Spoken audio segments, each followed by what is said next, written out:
This one might surprise you. Hey everyone, I'm Abby Sharp. Welcome to Abby's Kitchen.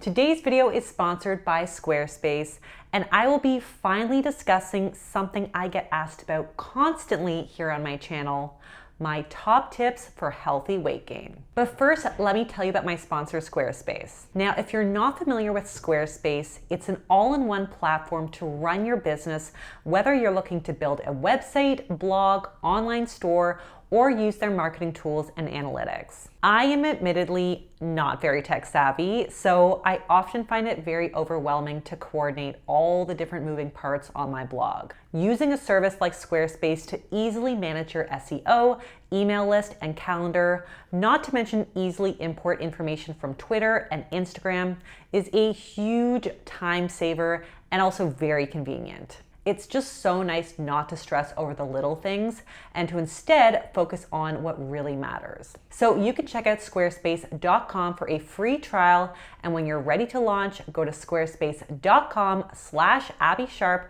to save 10% off of your first purchase of a website or domain. All right, and you can pause the screen or look at the description to check out my disclaimer, including a big reminder that this is not a substitute for unique one-on-one medical and nutrition advice. I strongly suggest that you speak to a registered dietitian or a doctor about your unique weight gain needs. And of course, do not forget to subscribe to this channel and ring that little bell so that you never miss out on an episode. Okay, so before we dive too deep into my tips here, I want to acknowledge that there are a number of reasons why many people may be looking to purposefully gain weight. I know the common narrative in our society is all about weight loss, but there's actually a lot of you who ask me specifically about how to gain weight or to eat more calories when maybe your hunger doesn't drive you to do that naturally. So for some people, this could be generally to just support better health, since we know that undereating and being underweight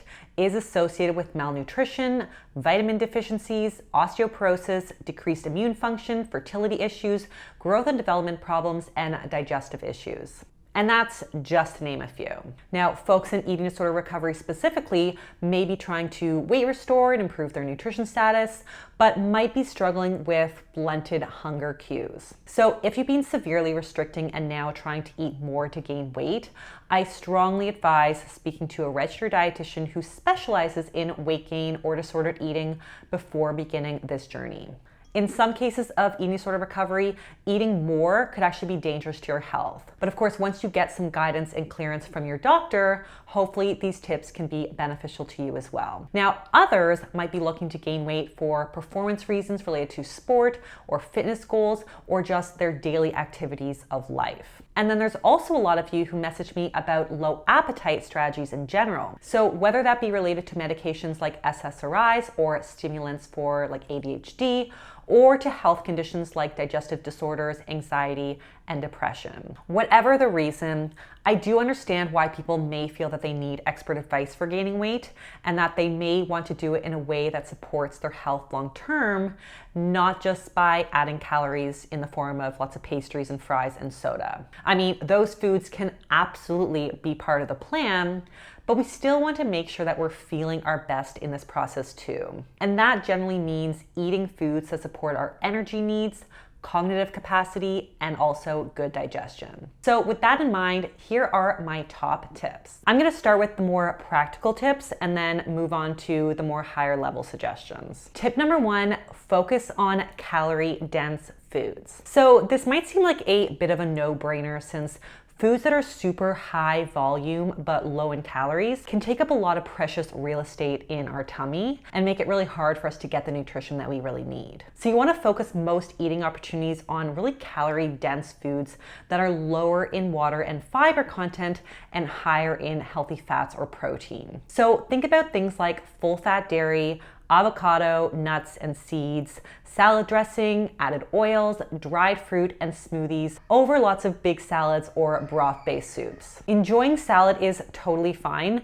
We still need our vegetables and fruit, but we want to make sure that that salad is packed with lots of nuts, dressing, starchy veggies, and whole grains, and not just a head of romaine. Now, tip number 2, eat smaller meals more frequently. Eating smaller and more frequent meals not only provides more opportunities to get calories in, but is also slightly easier on your digestion and can also be psychologically less overwhelming. If you're used to eating just like a fistful of food, seeing a plate piled really high is going to probably turn you off and freak you out. So aim to eat a portion that you can tolerate every 2 to 4 hours each day, or aim for about 3 meals and 2 to 3 snacks per day. Tip 3, hydrate with extra calories. Research suggests that it's a lot easier to drink calories than to eat them, which is why in my weight loss video, I suggested trying to limit high calorie drinks. But if you're actively trying to gain weight, adding calories to your beverages is actually a lot easier physically and psychologically than chewing all of that food.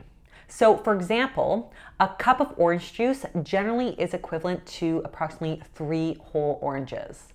But it's a lot faster and easier to drink that cup of juice than to peel and slice and chew all that fruit. So while I'm not suggesting that you shouldn't have any straight up water in your day, you can also meet a lot of your hydration needs with extra calories by adding in things like juice, smoothies with protein powder, nut butter, and full fat yogurt, milk, or kefir, and making sure that those things get into the daily rotation. Now, tip number 4, hydrate after you eat. So we discussed how choosing calorie-filled beverages is a great bang for your stomach space buck, but when you do want to just have straight up H2O, I recommend spacing your water consumption out from your meals. So drinking a ton of water before a meal can stretch the stomach temporarily and make it more uncomfortable for you to fill it with a nutrient-dense meal. So of course, hydrate when you're thirsty, but unless it's got calories, try to consume the bulk of your fluids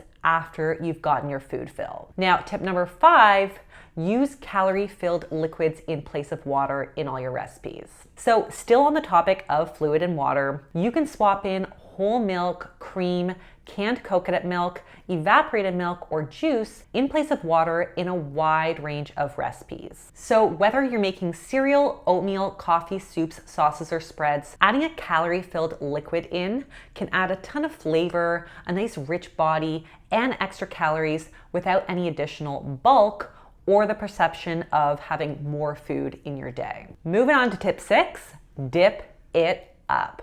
You know the song, you know, when I dip, you dip, we dip. When I dip, you dip, we dip. You put your hand up on my hip. When you dip, I dip, we dip. Make that your new mealtime anthem, aka make sauces, dips, and dressings your BFF. Because let's be honest, right? Like everything tastes better with a nice sauce. So now is definitely not the time to skimp. So I say add some hummus with your crackers, mix some chocolate into some Greek yogurt for dipping with fruit, and drizzle tahini over grilled veggies and meats. One of my favorites from my cookbook, the Mindful Glow cookbook, is my Thai peanut hummus, which is loaded with protein and healthy fat. So I'm gonna leave a link to that below. Also, when you're in a pinch, olive oil and butter also does the trick. Oils and fats are a really easy way to add flavor, calories, and some extra nutrition without adding bulk or volume to your meal, so they can really help to cut down on the work of eating to gain. Tip number 7, add sprinkles to everything. So take a tip out of my toddler parenting tip book. Sprinkles make everything way more fun. And yes, this totally could be standard rainbow sprinkles that we're talking about, but it could also be really any nutritious yummies like crumbled cheese or nuts or seeds. All of my dedicated AK followers will know that I sprinkle hemp hearts onto literally everything that I eat. Smoothies, soups, salads, avocado toast, you name it. I love it, since 1 tablespoon of hemp hearts contains 50 calories with 5 grams of healthy fats and over 3 grams of protein. They also add a really yummy, nutty flavor, so yeah, trust me, sprinkles are life. All right, moving on to some more general higher level tips. Tip number 8 is to focus on making food fun. When I talk to people who are actively trying to rekindle their hunger cues in an effort to gain weight, one of the biggest complaints that I hear is that it often can feel like a chore. Ironically, boredom is also one of the biggest complaints that people have on weight loss diets as well. And to me, that does make a lot of sense. And seeing as there really is only so much that you can do when you're limiting sauces and types of foods and other flavor enhancers when you're trying to cut calories anywhere that you can. But the sky is literally the limit when true abundance is the goal. So make mealtimes fun, exciting, and special by busting out a new cookbook and experimenting in the kitchen and heading full force into Flavor Town. When each meal is something that you're genuinely looking forward to eating because it's new and novel and fun, you're less likely to be tempted to skip it or to forget to eat. And that brings me to tip number 9, be prepared. Interestingly, again, I had the same tip in my weight loss video, which I think really goes to show that in our super busy society, healthy eating does sometimes require some intentional action on your part. This is particularly true when you're trying to eat despite maybe not having the biological drive to eat. So food has really got to be easy as f. I recommend always having a few pre-prepared meals or meal components or snacks on hand at the ready that you can just easily pop in the microwave or throw in your work bag to eliminate that extra hurdle to getting your meal or snack in. So anytime you're cooking a recipe, just double or triple it and then freeze some for another night. Or if you're grilling up some extra protein, make extra and then keep them in the fridge for some easy meals. As for snacks, they don't have to be all homemade. Please don't make this any more stressful for yourself. I think there's a ton of fantastic store-bought options that can definitely help you meet your needs between meals and help to supplement meals. And this brings me to tip number 10, develop and stick to a meal routine. This is particularly important for folks in eating disorder recovery or those who don't have clear hunger cues, because you basically need to train your body to expect and need food. So we call this mechanical feeding, but by feeding your body regularly and routinely, you start to actually feel hunger at those specific times as your metabolism starts to basically kick back into gear. So for some people, the easiest thing to do is to actually set alarms or reoccurring meetings in your calendar. Basically, you're making a commitment to yourself and to your body to take care of yourself at those times. I know this feels super unnatural, and also maybe some of you may feel a little bit selfish or guilty devoting so much time in the day to yourself, especially when you aren't even responding to a really strong biological need. But I promise you, with some time, your body will respond with a really good reinforcing cue. And speaking of reinforcement, tip number 11 is to get social. I know this isn't always possible, and COVID has definitely made this a challenge for a lot of folks, but try to eat in the company of others whenever you can. Loneliness and depression are huge sources of low appetite, and they can also reinforce restrictive behaviors. But eating with others not only makes the experience more novel and fun, which we already talked about being really important, but research also suggests that people do tend to eat more in the presence of others. So invite family over for dinner, pick up smoothies with a friend on a walk, do a Zoom cake and coffee catch up with a friend, or make a point to join a coworker for lunch hour. And if your friends aren't available, you can also always volunteer at a local retirement home, soup kitchen, or mentorship program with some kids. If this pandemic has taught us anything, it's that the benefits of human connection are truly boundless. Did we just become best friends? Yep! Now, my last 2 tips are for those who are struggling with low appetite. So tip number 12 is to focus on cold or odorless items. This is particularly helpful for folks who are dealing with nausea, maybe related to pregnancy or medication, or just emotional exhaustion trying to eat beyond one's cues. But if you're having just a really rough eating day, you may find it's best to avoid anything really hot or too aromatic. Most people find that a smoothie or maybe a smoothie frozen into a homemade popsicle might be easier to stomach than, let's say, a fragrant aromatic stir fry or a pot of chili on those days when really nothing sounds appealing. Now, everyone is going to figure out what is best tolerated for them. And of course, depending on one's culture and their own personal comfort foods, something hot and fragrant might just do the trick. But generally speaking, folks struggling with nausea report neutral foods typically do go down best. And finally, that brings me to my final tip: make a safe meal list. I don't mean safe foods that are diet friendly and low in calories, as many of you may have done in the past during your restrictive eating days. I mean foods that you feel that you can tolerate when you're struggling with low appetite, nausea, or lack of motivation and time, and really nothing sounds great for you to eat. This is for those days when you've asked yourself, what do I feel like today? And ultimately, nothing comes to mind. So you need a list of easy to access foods that you at least feel neutral about. You don't have to be jazzed about them, but they're familiar and accessible enough that if you're having a day where you just can't with another meal or snack, that you know that they're gonna be there for you.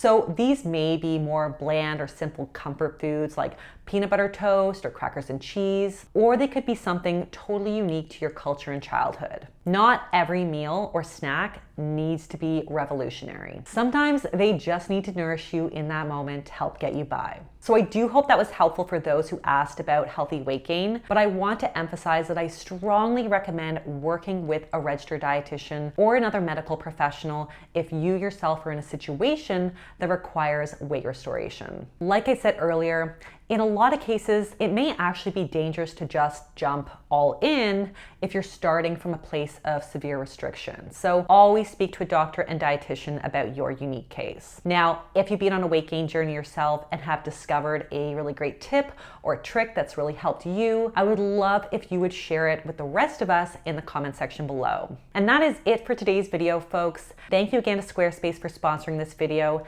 If you liked it, be sure to give it the thumbs up. Leave me a comment below on what you'd like to see me discuss next. Subscribe to the channel, and I will see you next time on Abby's Kitchen. Bye!